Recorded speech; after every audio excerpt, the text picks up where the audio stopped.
Okay, welcome folks, welcome. Just to go over some details. This is just to say this is my name. Don't wear it out. This is my email, use it as much as possible. If you need to contact me. My phone is in my office. I'm not in my office, so there's no point in going to, I mean, normally that's where I would live, W511. I think it's all overgrown with cobwebs now and stuff because I haven't been there for a year and a half. I haven't set foot in my office, but we know why that is. So that's the details. Okay. Yeah, I just want to say there are 3 areas. We call them literacies now. We didn't used to call them literacies. We call them skills or competencies or whatever, but literacies, and there are 3 literacies you want to develop.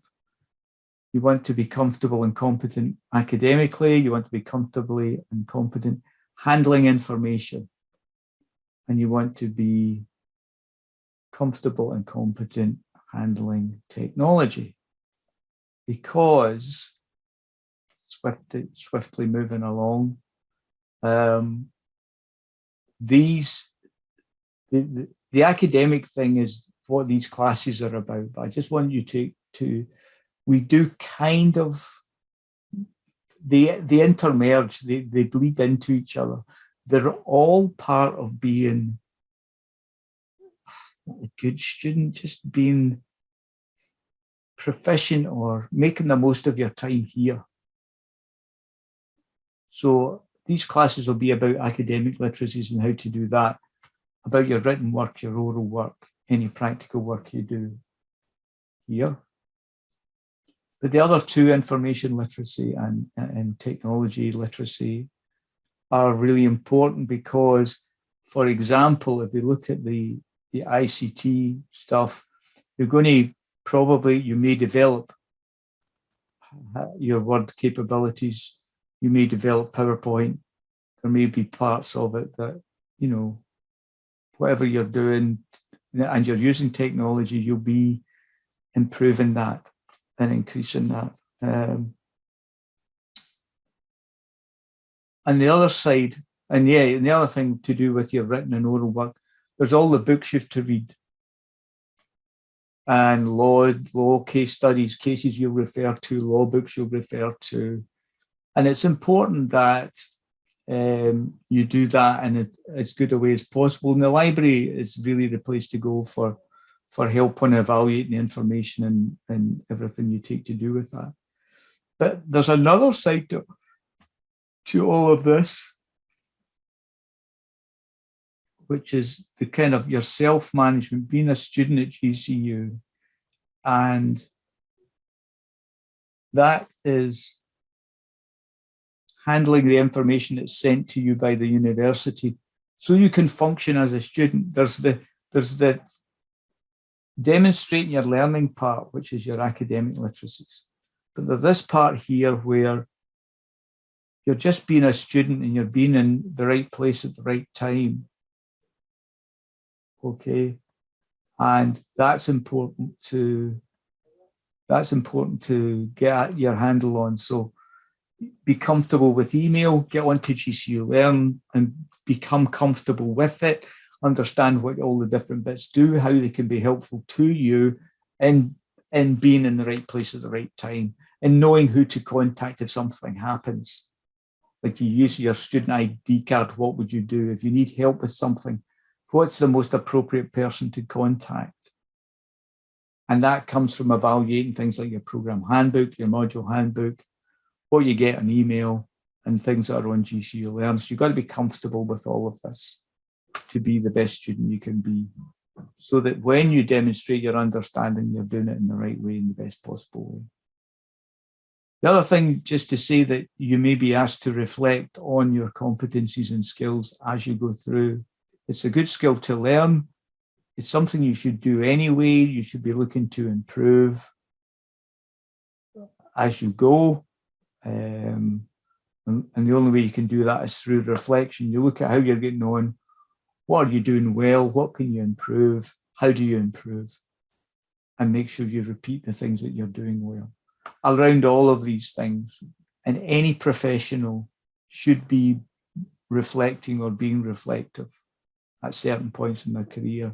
So within many programs, that what might be done at some time, and you might be asked to do that. So just making you aware of that. Okay.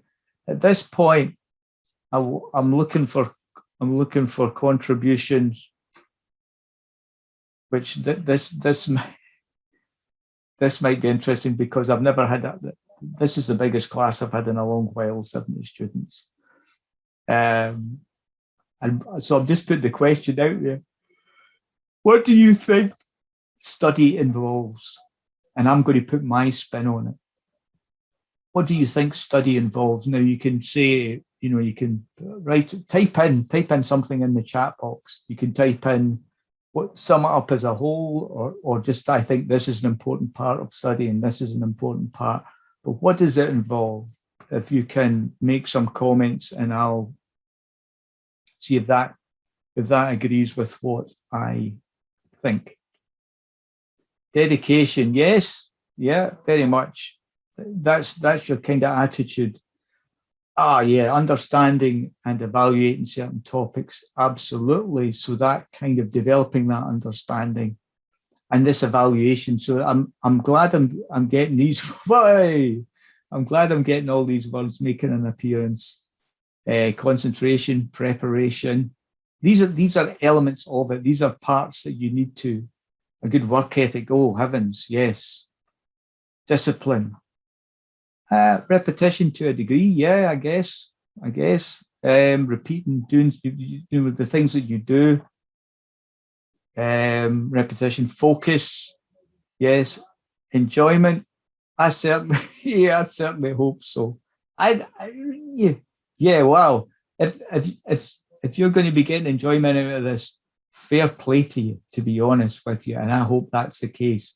However, if as we go on, you find out the enjoyment part's quite limited, don't be too upset. Okay, that's all I'm saying. And if it does remain with you, then that's brilliant. Hard work, yeah, absolutely.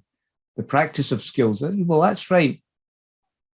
That's right. Knowing what works for you in regards to study, that's key. That's an absolutely key thing. When you build up a system of studying, then it's not fitting yourself into a system, but it's organically growing a system that works for you. Yes. Being ready to learn. Yes. Retaining information. I certainly hope so. Yeah. Time management, prioritizing, working towards some time management, trying to learn and retain. Yeah, this is exactly the way it's going. It's because there's 70 folk and everybody's having a wee chipping in, which is brilliant. So basically what I would say is that could be summed up by the phrase I would use, that study is the systematic pursuit of understanding. The systematic pursuit of understanding. So you're looking to develop understanding. You'll get the slides for these. In fact, I might have made the slides available to you via the link, but the slides have that on it, systematic pursuit of understanding. That's what it's all about. You're getting your degree is that you develop an understanding, which is different, I think is different from knowing stuff. Knowing stuff is slightly different. Having information is slightly different.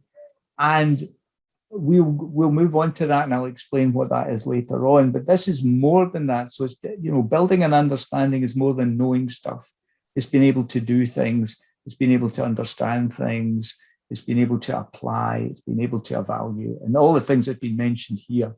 But it's having that system, which involves time management, which involves and developing an understanding is learning and retaining new information. But hopefully retaining information, one of the things is if you understand, if you just try to memorize things as facts, that's maybe not the way to go.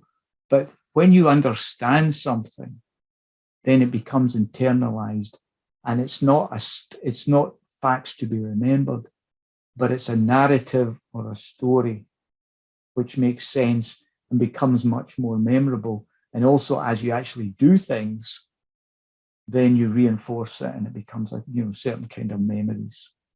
Okay. Brilliant. Excellent. Okay. Ah, right. But you're at uni now, as opposed to college or secondary school.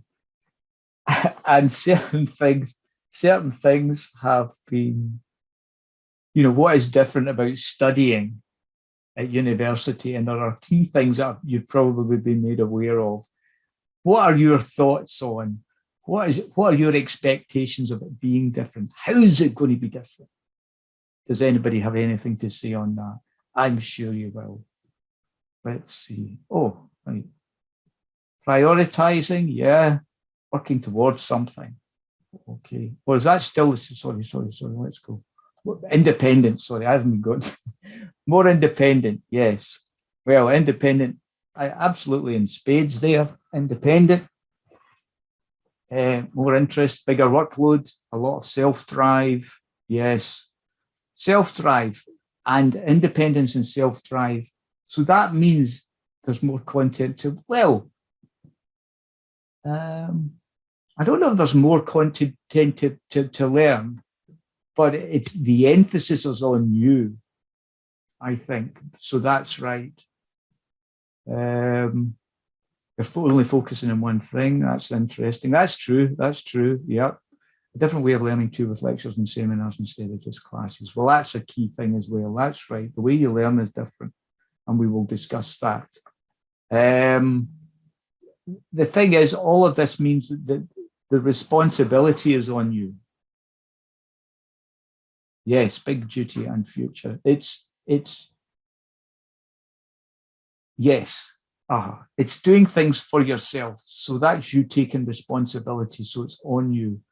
That's the thing. That's one of the things that I see. No spoon feeding.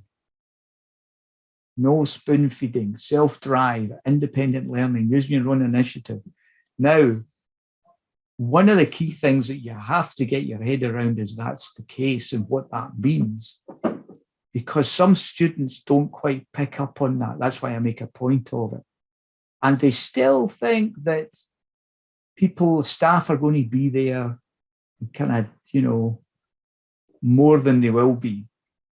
So they kind of let university wash over them, saying, at some point, somebody's going to tell me to go. Somebody's going to tell me to do it. Something's going to happen. It's not necessarily going to happen. It's you. You're going to sit down and say, right, I'm going to start working on this now. I'm going to start doing this now. These are the times and places I'm going to work on this. These are the things I'm going to do. That's going to be down to you, other than the classes. And the quicker you get your head around that and actually act on it, this is going to be so much easier by the time you get to third year. Because you're in first year. And there's lots of scope to thrash about and learn by not quite getting things right or whatever. And don't worry about it too much, because the important thing is that the marks, although you're trying for your best marks in first year, they're not actually anything that's going to go into your degree. That doesn't happen to third and fourth year. Third and fourth year are the years that matter in terms of the degree you're going to get. So there's that kind of room to thrash about and make mistakes and whatever, and I'll get the hang of it. So don't be too het up on it. But now is also the opportunity to set the good practices that will make, when you come to third year, less of a jolt, because it is a step up. And if you've been trying and working on it from first year, third year is not going to be this kind of surprise or jolt. Yeah, using your own initiative. All brilliant answers. Excellent. These guys are well switched on, by the way. Well switched on. Right. Next slide then. So this movement from being spoon-fed to being independent, having this self-drive, working on your own, taking the responsibility, is a change in learning environment. So it's the fact that you're no longer in something what we'd loosely term as knowledge transmission, which is what you got at college and school, that kind of spoon feeding, the dispensing of information, and the person holding the spoon as the teacher, making it teacher-centered. And the other thing is, there is a lot of control over what is given in, my argument would be, there is more control over what is taught in schools and colleges. There's a maybe for college, maybe singular narrative doesn't quite, but there's more control over it, over what is taught. And then, as you can see, you move here to because I quite like the picture I picked here, because the person's like this. What am I going to read? We're looking at a big, what am I going to read? What am I going to do?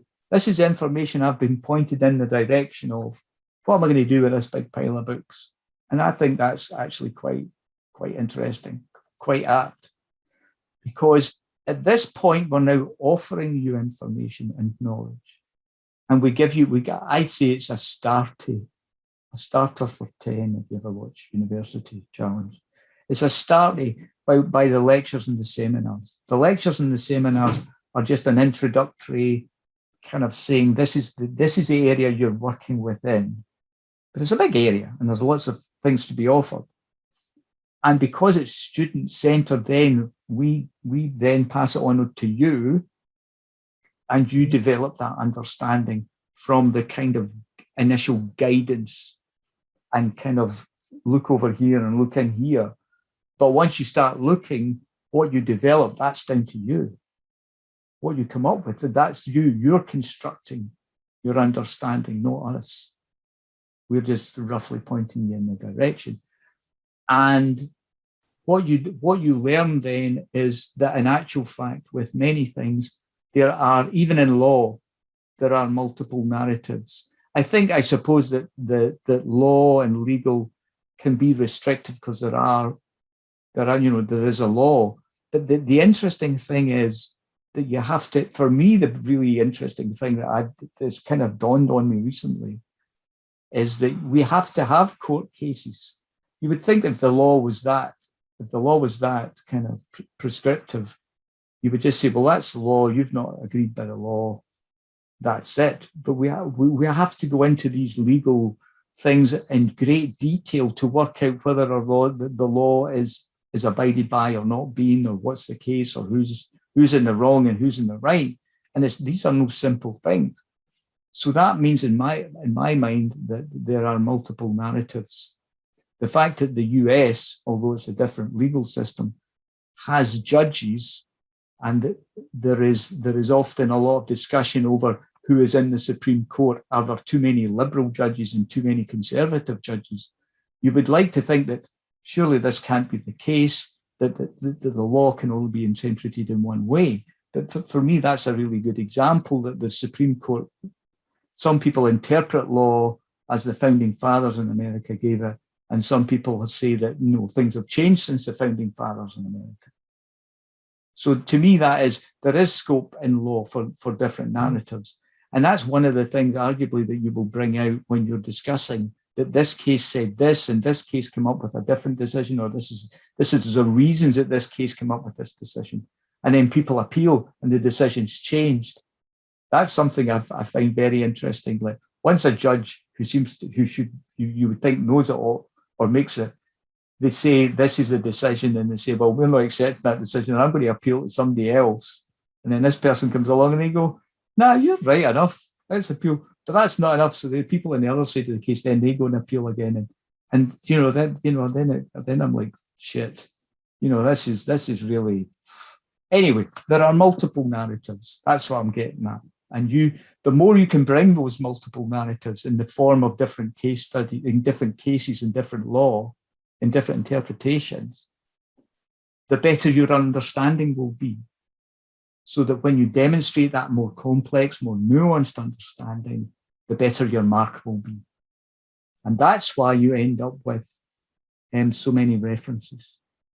but we'll touch on, I think we touch on that again in a later slide. Okay, so that's, if you're raging, if you're sitting there and you're absolutely apoplectically raging about all the extra work that you're having to do yourself, that's the learning environment that's caused it. And if you go anywhere else and you want to avoid it, then fair play to you. Okay, right. So we have a rainbow colored wedding cake, which demonstrates types of learning. And basically, the bits that are kind of blue and purple, the first three are the ways of learning and understanding and the way you work at present. And the green, yellow, and orange ones are the ones that we're going to develop in you more prominently in the future.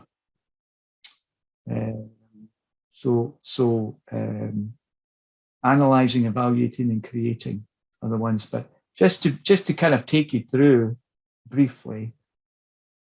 So when you were in primary school or kindergarten, when you're growing up, the first way you were learning or understanding things was basically just by recognizing, recalling facts. So when you said A is for apple, B is for ball, C is for cat, you were learning, but you know, it wasn't top level stuff at that point. You know what I mean? But then you move on and you start to understand what the facts mean and you develop more about them. So you know that A, when we say A for apple, A is a letter, it's a vowel, it's an important part of many words. An apple is a fruit, etc. You know, a cat, some cats you can have in your house, other cats live wild and will kill you and eat you. So you start to understand the differences between certain facts and what they mean and what's involved. And then you move up, and when you're into secondary school, etc., you start applying facts and rules to the world around you to make sense of it and understand it. So if I go out in the morning and the weather forecast says it's going to be minus whatever, I'm not surprised when there's frost and ice because I know water freezes. I have expectations from the knowledge I know that, you know, that that's what happens. So if I climbed a very high mountain and I suddenly found it difficult to breathe, that should not surprise me because oxygen levels are lower the higher you go. So it's understanding and applying these concepts and facts and rules and ideas suddenly become more a part of it. So, you know, so how is this useful to you? How would you use this information? Okay. Now, at university, analyzing becomes really important because it's like I suppose it's a precursor. It's the thing you do before before developing your understanding. So if you're talking about a law or a legal system, what we would say is, let's break down that information into its component parts. Let's break down a legal process or a legal system into the things that make it thus. Like breaking down a car engine into its component parts so you understand how the engine works better. You can look at a car engine, but once you break it down and you analyze every part of it, then you will become much better at understanding how it works. And then you can move to the next level where when you're judging or evaluating, judging the value of information or ideas, that analysis is really helpful because you've spread out and made yourself aware of all the parts that you can evaluate or judge, or you're in a better place to judge because you know how something works in detail. And I, for my own part, have put in a little red box that says being critical because that's what it converts to. When you judge the values and evaluate something, you're being critical, in other words. And therefore it becomes important. That's a central part of working at university, is this being critical. Absolutely key. And almost anything you're asked to do, you will be asked to evaluate it. And it's really useful because if you go back down and when you're applying facts and rules and concepts and ideas, when you're in the applying stage, if you know what the strength of something is or what its weakness is, that might make the choice of whether you do or don't do something or whether it works or it doesn't work. If you evaluate something and say, well, I understand the strengths and weaknesses, then when you're looking for something to use at a certain time, you might say that would be the best thing to use. Well, that's something, although you could use it, it's not the best thing because I understand its worth. So evaluating is key, and it's basically judging the values of things. Right, but there will be a class on that. There will be an hour we will spend on the types of things specifically related to your law assessments on how you would evaluate it. Okay. Combining parts to make a new rule, creating new understanding. You will actually create new understanding. If you're here in fourth year, you do a dissertation, and in doing that, you will research something. And it won't be previous research, it'll be your own research, although it may be combining other parts of research in other places to produce this new knowledge. So we are hoping that you're going to create a new piece of knowledge that nobody else has done before. That's what that's the pinnacle. When you actually say, I'm doing some research and here's something new we didn't know before. And I think that's to be able to do that to any extent is absolutely incredible. And that you might at this point in first year be thinking, no danger, you know, how am I going to do that? You will be moving towards it through 4 years, so it will be very possible. But that's the kind of things we're asking you to do. That's the difference. And again, that's summing up the kind of things when you say you have to be more, you have to think more and apply more and work with things more. Okay. Briefly, I just want to ask you, from your own experience or from what you've been told or from what you understand, what are the things that you think might inhibit you or stop you from achieving your full potential? What are the things that about yourself or the way you work that might stop you from coming out here with the absolute best degree you could get? Okay. Lack of motivation, absolutely. Yeah. Procrastination, yeah, I'll get back to you on that one.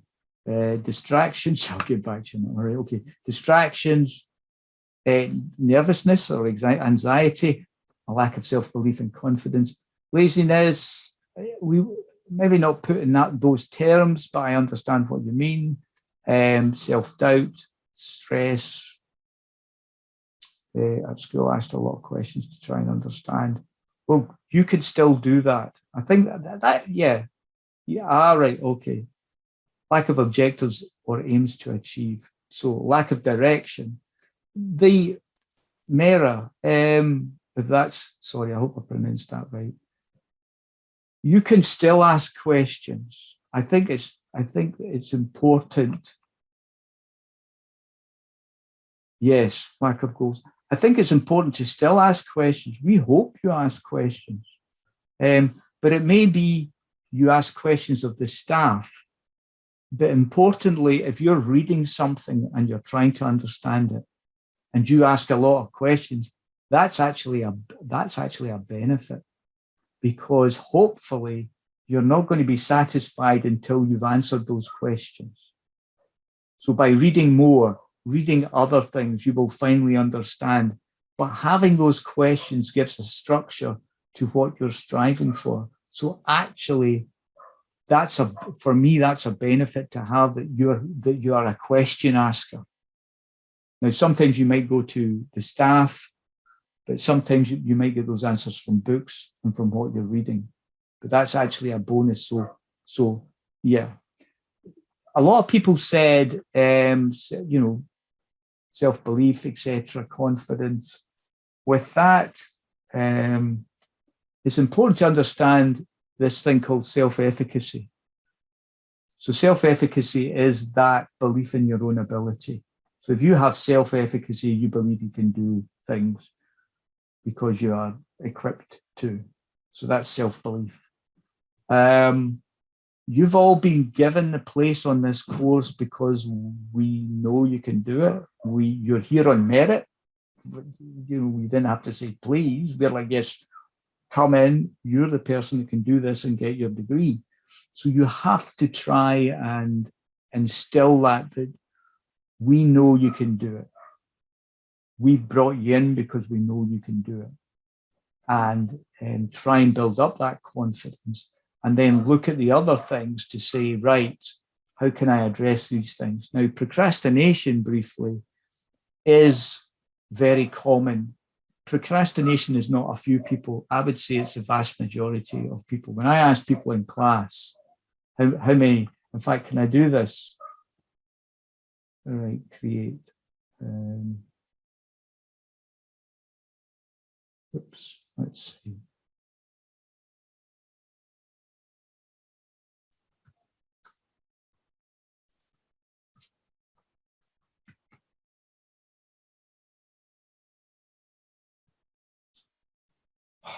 Hold on.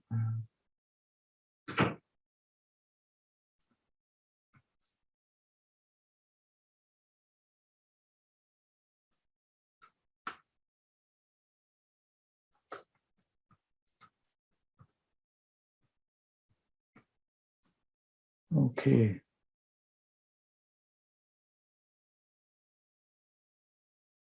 Right, let's see, polls.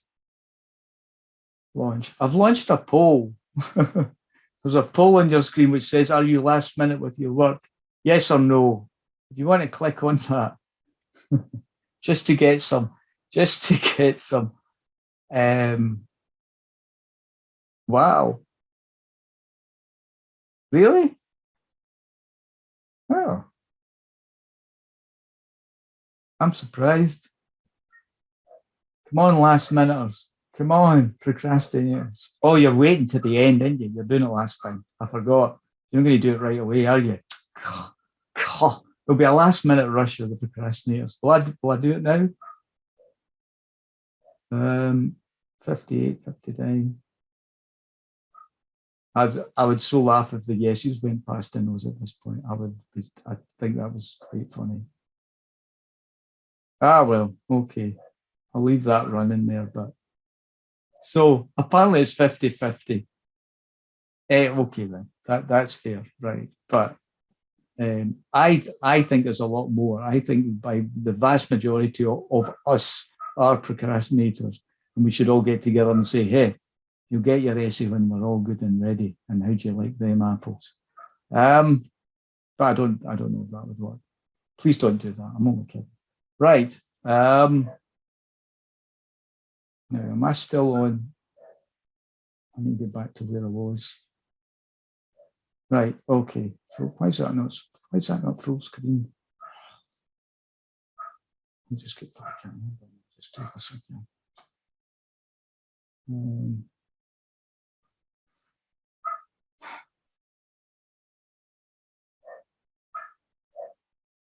Why is that not full screen? And with this camera on. I had a bit like that last year. No, that's not even the right second.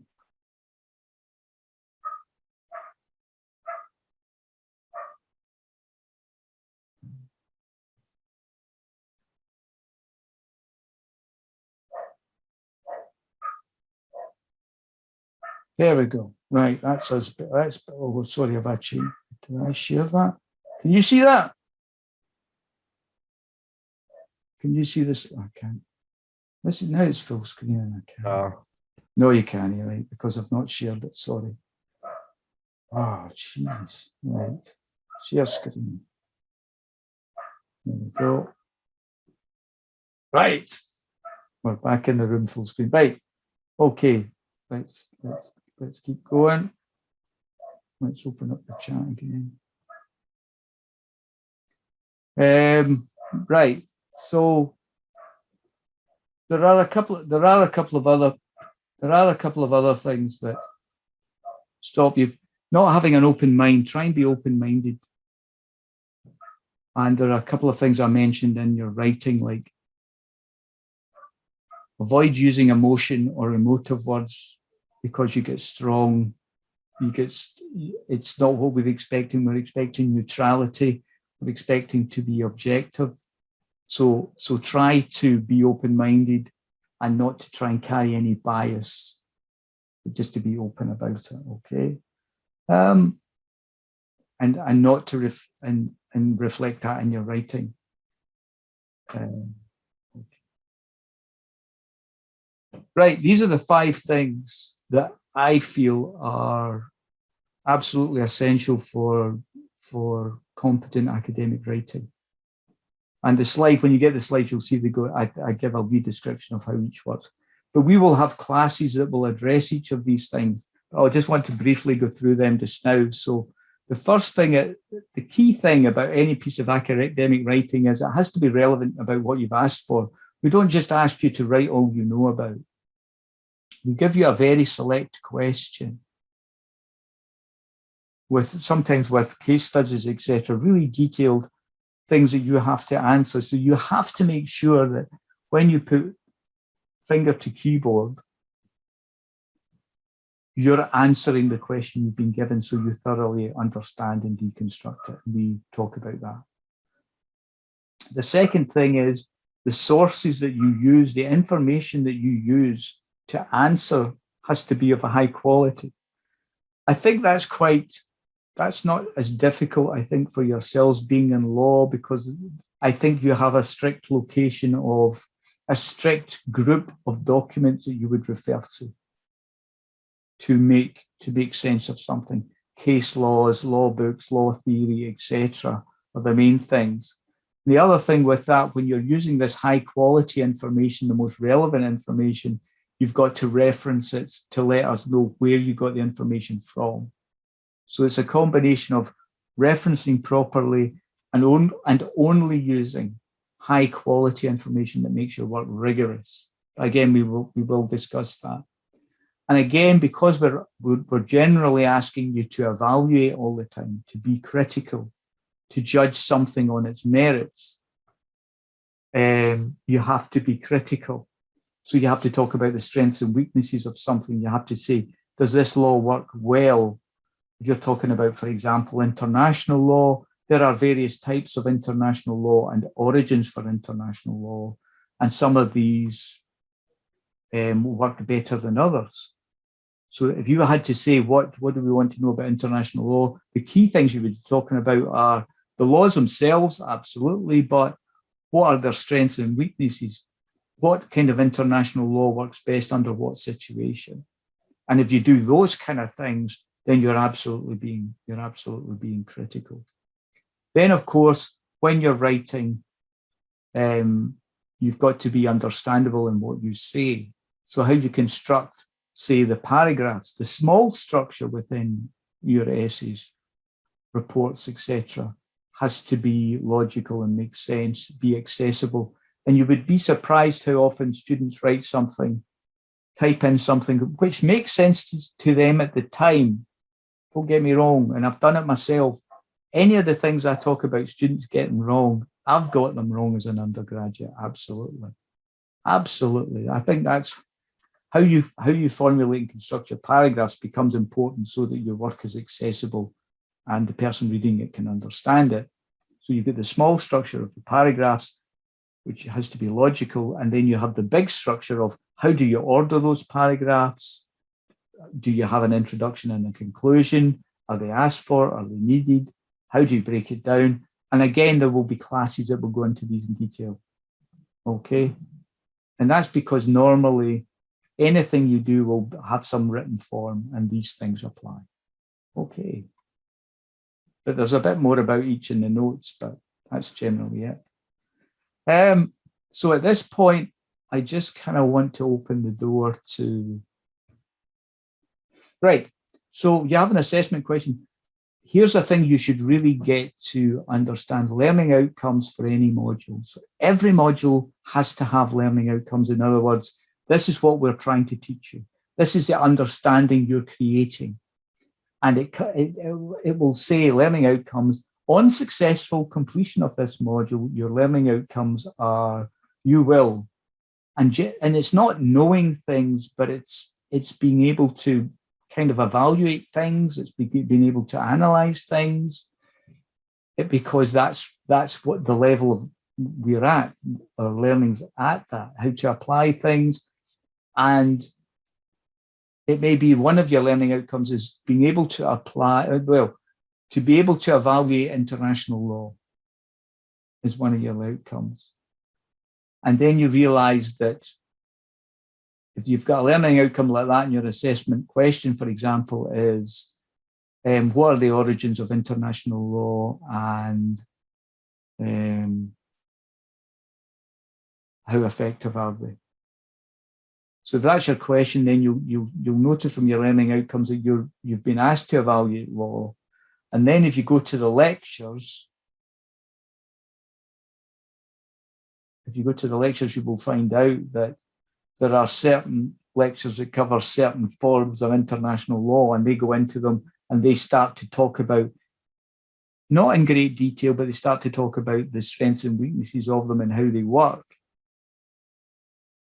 And between that and the learning outcomes, you're kind of getting a steer to the types of things that you put into place to answer the assessment question. So you start off with a question, go through the learning outcomes, pinpoint the lectures and seminars that relate to those.